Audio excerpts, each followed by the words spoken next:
Here is the real number. If you want to live off dividends in America at what a typical household actually spends, based on the government's own spending data, you need just over $2,100,000 sitting in dividend-paying investments.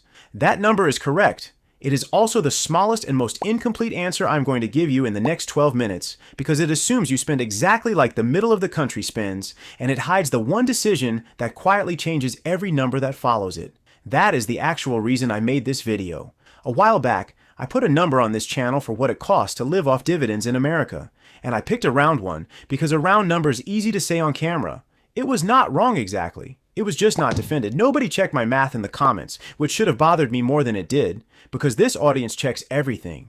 So this time the number comes from the Bureau of Labor Statistics. It comes with the exact tier you fall into, and it comes with the one assumption most calculators quietly bury. By the end, you will have 3 real numbers instead of 1 guess, plus the actual reason those 3 numbers are not the interesting part. Quick definition before anything else, since this channel gets corrected in the comments when a term goes unexplained. Yield just means how much cash a fund pays you every year for every dollar you have invested in it, expressed as a percentage. A 3% yield on $100,000 pays you $3,000 a year. That one word is going to matter more than any other word in this video, so hold on to it. Start with where the $2,100,000 figure comes from.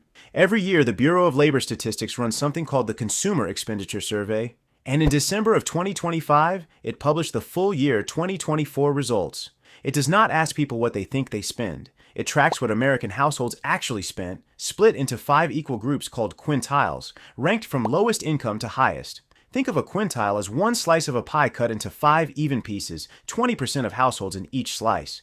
The middle slice, households roughly in the middle of the national income range, spent an average of $66,900 in 2024. That is the Quintile Ladder, and it is the first named idea in this video, because every number I give you from here forward sits on one of its rungs. The bottom rung is the one nobody wants to admit is real. The lowest income fifth of American households spent an average of $35,046 in 2024, according to that same BLS data. That is not a comfortable number. Housing alone ate a third of it, since the same report shows housing running at 33.5% of total spending nationally, with owned housing costs up 7% and rent up 5.4% in a single year. $35,000 a year buys survival. It does not buy margin, and it does not buy the version of retirement anyone actually pictures when they picture retirement. But it is the honest floor, and if you are anywhere near that number in your own budget, you deserve a real answer instead of a motivational one, which is exactly what the formula I am about to give you produces. Here is that formula, and it is the second named idea in this video, the real number formula. Capital required equals your annual spending divided by your portfolio's actual yield. That is the whole thing. Plug in your own spending, plug in a real yield instead of a hopeful one, and you have your number, not mine. Run it at the bottom rung. $35,046 divided by 3.18%, the actual 30-day yield on the Schwab U.S. Dividend Equity ETF, ticker SCHD, as of the middle of August this year, straight from Schwab's own fund page. That comes out to about $1,102,000.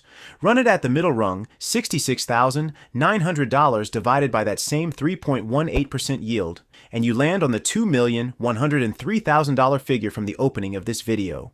If you would rather run your own numbers instead of doing this division by hand every time your budget changes, there is a free Dividend Snowball Calculator waiting in the description that does exactly this formula for you, along with the compounding math for however many years you have left to build toward it. Try it on 2 more inputs so you can see the formula holds up at either end. Say your own household spends $40,000 a year. $40,000 divided by 3.18% puts you at about $1,258,000. Say instead you spend $120,000 a year, closer to that top rung. $120,000 divided by 3.18% puts you at about $3,774,000. Same formula, same yield, 2 completely different households, and both numbers came out sane. That is what a formula you can actually trust looks like, instead of one that only works for the example the video happened to pick. That formula only breaks in one place, and I am going to come back to exactly where in a few minutes, because it is the whole reason this video exists instead of ending right here at 2 numbers. Before that, the mistake almost everyone makes with this kind of math is picking a yield first and a lifestyle second. They see a number online, 7%, 8%, sometimes higher, and they work backward from it because it makes the required capital look smaller and the timeline look shorter. The problem is that yield is not a fact about the market, It is a choice about what kind of fund you are willing to hold, and different choices carry completely different risk, which most videos promising a small number never mention. I am not going to make that mistake here, and I am not going to model anything at 10% or above, because a number that big has a way of quietly assuming you never get a bad year, and this audience has lived through enough bad years to know better. The second mistake shows up earlier than the yield problem, and it is spreading a modest portfolio across a dozen or more small dividend positions because it feels safer than owning a handful of funds you actually understand. It is not safer, it is just harder to track, and it is usually followed by the third mistake: panic selling the whole thing the first time one position cuts its payout during a rough quarter.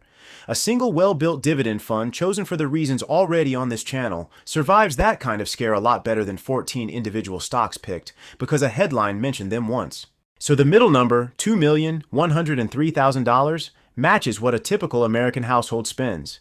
It does not match everyone. Some of you are already spending less than that because your mortgage is paid off or your kids are grown. Some of you are spending more because you live somewhere expensive or you are supporting more people than the average household does. That is where the top rung of the quintile ladder comes in. The highest income, fifth of American households spent an average of $150,342 in 2024. Again, straight from the same BLS release. Run that same formula. $150,342 divided by 3.18%, and the number jumps to $4,728,000.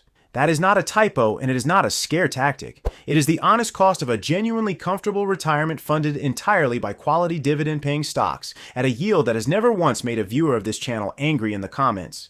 Here is the assumption that changes all three of those numbers at once, and it is the third named idea in this video, the yield confession. Every one of those figures used a 3.18% yield, because that is what a fund built around dividend quality and dividend growth, like SCHD, actually pays today. But you can find portfolios advertising far higher yields right now. The JP Morgan Equity Premium Income ETF, ticker JEPI, is currently paying a 12-month rolling yield of 8.06%, according to JP Morgan's own fact sheet from earlier this year. Run the bottom tier number through that yield instead, and $35,046 in spending only requires about $435,000 of capital. Run the middle tier through it, and you need under $830,000, not $2 million. That is not a rounding difference. That is the entire video, hiding inside one input you were never asked to question. The catch is what that yield is actually made of. A fund like JEPI earns part of its payout by selling options against its holdings, which caps how much the fund can gain when stocks rise, and its distribution has moved around noticeably from one year to the next depending on market conditions. In a way, a straightforward dividend growth fund's payout typically does not.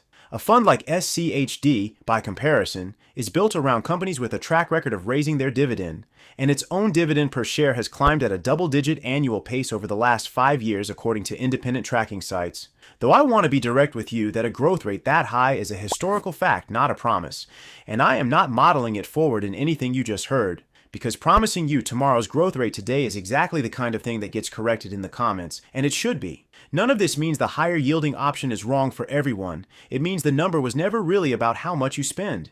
It was about which kind of income you are willing to trust to keep paying you for 30 years, and that decision belongs to you, not to whichever calculator online happened to use the friendliest yield. It also does not mean dividends have to carry the entire number alone. The Social Security Administration's own 2026 cost of living adjustment raised benefits by 2.8% starting this January, an increase averaging about $56 a month for most retirees according to the SSA's own announcement. For a lot of people in the middle tier from earlier, Social Security covers a real slice of that $66,900 target before a single dividend check arrives, which shrinks the capital number further without changing the formula at all. That is worth knowing before you assume the whole number has to come from your portfolio alone. One more piece before the reframe, because the tax question always comes up in the comments on this channel. For 2026, the IRS lets a single filer earn qualified dividend income up to $49,450 and pay 0% federal tax on it.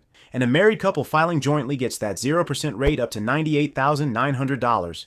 Once you account for the 2026 standard deduction of $16,100 single or $32,200 married, both figures straight from the IRS's own 2026 inflation adjustments. That means a retired couple living off qualified dividends alone at the middle tier income level from earlier in this video can realistically owe little to nothing in federal tax on that income, which nobody tells this audience and which is worth remembering the next time somebody says dividend investing is tax inefficient. Now here's what actually decides your real number. Go back to the three figures from earlier. $1,102,000 for bare survival, $2,103,000 for a typical household, $4,728,000 for genuinely comfortable. Every one of them can shrink by more than half the moment you change the yield you are willing to trust, and every one of them can grow just as fast if you chase a yield that is not sustainable, and it gets cut in a bad year. It was never the spending tier that decided your number. It was always the yield you were willing to be honest about. That is the actual answer to the question this video's title asked, and it is bigger than any single dollar figure I could have opened with. So the number I owe you, the honest one, the one that closes the loop I left open on this channel a while back, is not one number. It is a formula and a confession. The formula is annual spending divided by real yield. The confession is that the yield you plug in has to be one you would still trust in a year the market does not cooperate. Pick your spending tier off the quintile ladder, run it through a yield you can actually defend, and you will have a number nobody in your comments section can take apart, because you already did that work for them. Before you go, I want to know where you actually land on this. Which one of the three numbers from this video is closest to your real life right now? Is it the survival number because that is the one keeping you up at night? Is it the middle number because that is the one you are quietly budgeting toward already? Or is it the comfortable number because that is the one you are afraid to say out loud in case it never happens? Put the honest one in the comments, not the one that sounds good. If you want to see exactly which funds I would actually build any of these three tiers out of, go watch the best ETFs to live off dividends in America right after this one. It picks up precisely where this video ends with the actual holdings behind the yield number you just heard defended.